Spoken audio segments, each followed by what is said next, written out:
O Espírito Santo já de algum tempo ostenta uma constrangedora posição, a primeira colocação no ranking nacional de violência doméstica. A gente não sabe por que aqui a leste de Minas, ao sul da Bahia e ao norte do Rio de Janeiro, nesse exíguo território, os índices nossos de violência doméstica nos dão esse título constrangedor.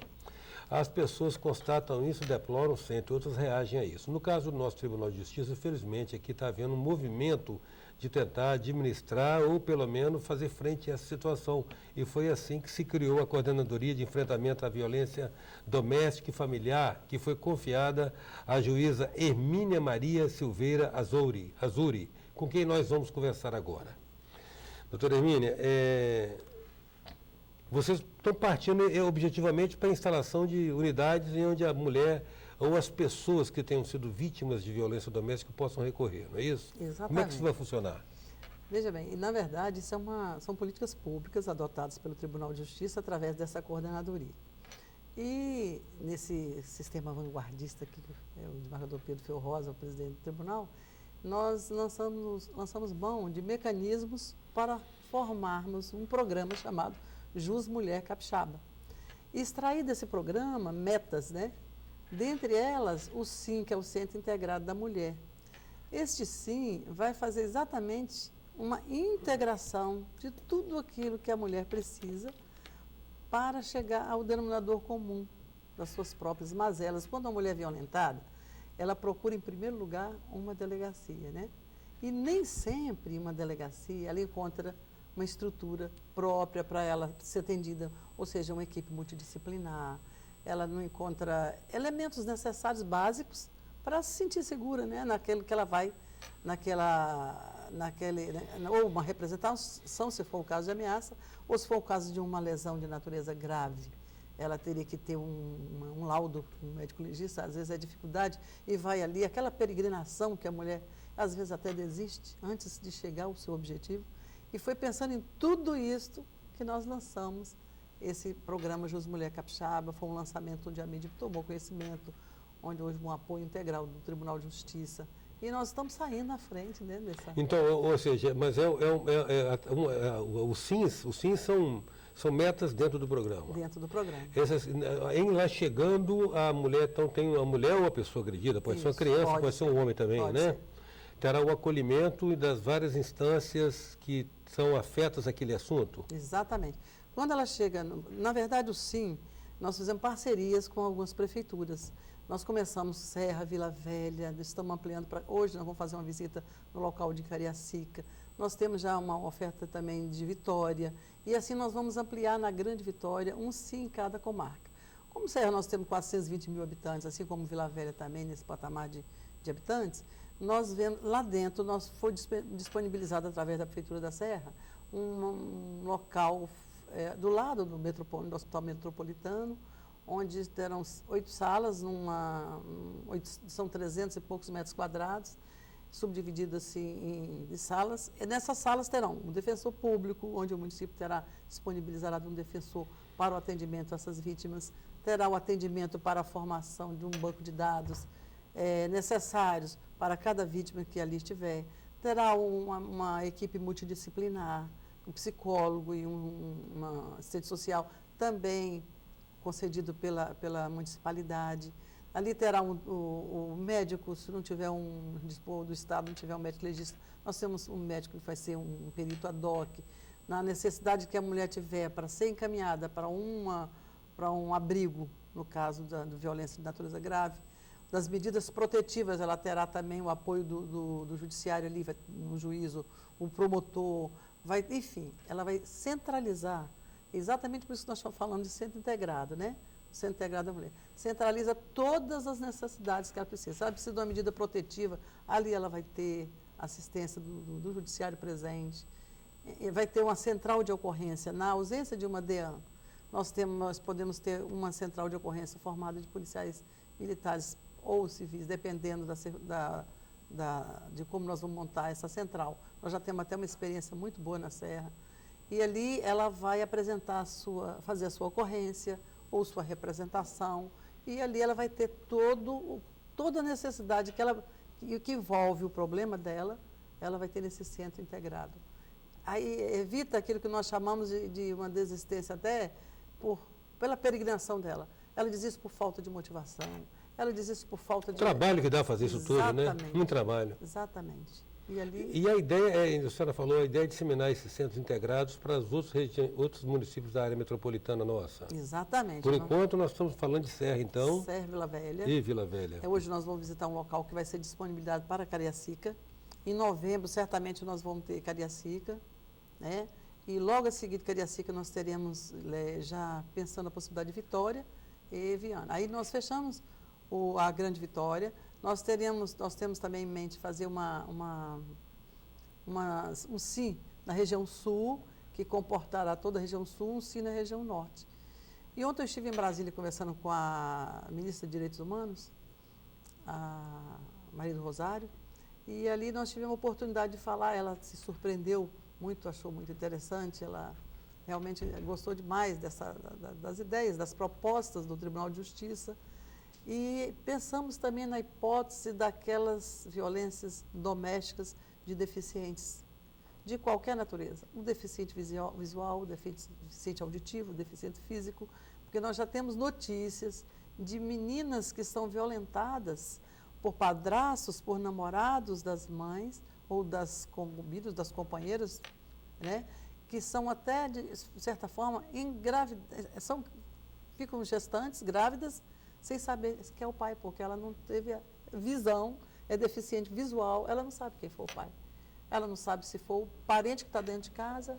Então, nós temos todas essas mazelas a serem, né, nós temos que cuidar da sociedade, nós temos o dever. Isso é uma política pública séria, é uma política pública que o tribunal está enfrentando com muito cuidado e, eu acho, de forma muito profícua. O presidente tem se preocupado com essa situação, que nos coloca em primeiro lugar, infelizmente. Em 9 minutos, hoje, nós estamos conversando com a doutora Hermínia Maria Silveira Azuri, da Coordenadoria de Enfrentamento à Violência Doméstica e Família, aqui do Espírito Santo. A gente volta já.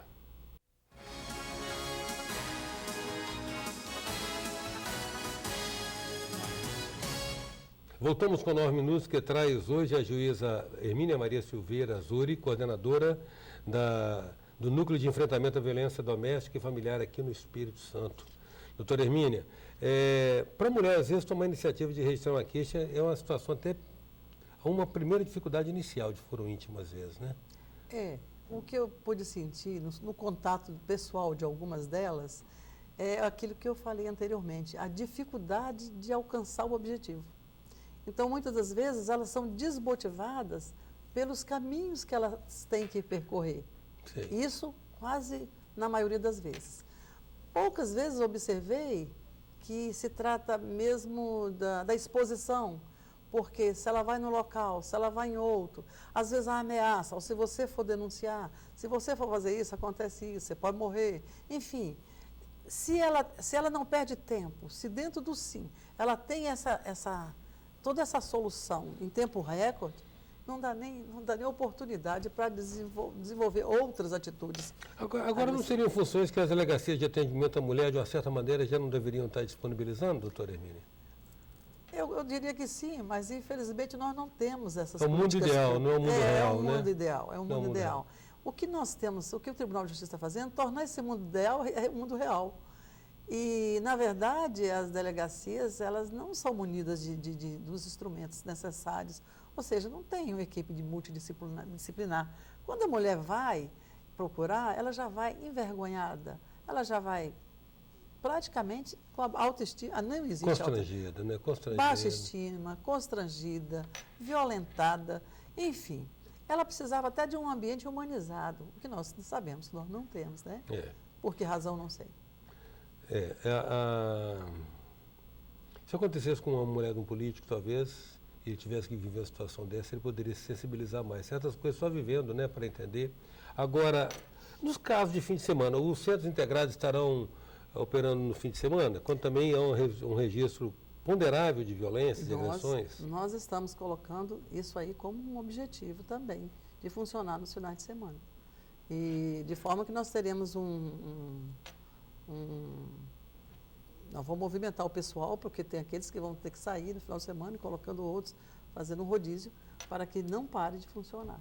A senhora é autoridade, está se ocupando do assunto, que lhe dá uma certa familiaridade com o tema, porque passa a lidar com esses tantos dramas anônimos, né? Mas também é mulher, ou seja, tem a sua percepção, a sua sensibilidade. Como explicar? Como explicar isso? Nós, capixabas, estamos liderando nacionalmente essa constrangedora posição de ser o lugar que tem mais violência doméstica no país. É lamentável, eu estive no CNJ e todos os juízes coordenadores ali, numa reunião com o conselheiro, e o Espírito Santo, quando eu vi o Espírito Santo em primeiro lugar, realmente aquilo me trouxe uma certa tristeza. Agora, como mulher, eu imagino até que o problema é cultural. Tem certas culturas, a nossa vem de uma cultura de diferença de gênero, que parece que o tempo vai se aproximando e as coisas não vão caminhando de forma a alcançar com mais rapidez essa legitimidade que a mulher tem de ser uma cidadã honesta e com os mesmos direitos e deveres dos emancipada, homens, né? Autônoma. Emancipada, exatamente. E eu vejo isso com tristeza, porque, na verdade, a mulher, se você observar bem, a gente é mulher, é esposa, é mãe, é dona de casa. Vários papéis. Vários papéis. É. E, na verdade, nós não queremos ser melhores, nem com os homens, nós queremos trabalhar juntos com eles, né? Na mesma igualdade. É essa luta pela igualdade de gênero, entendeu? Então, como mulher, eu vejo isso com uma certa tristeza e estou disposta a lutar para que nós possamos um dia, ainda que os meus descendentes, os nossos descendentes, possam desfrutar dessa nossa luta de hoje.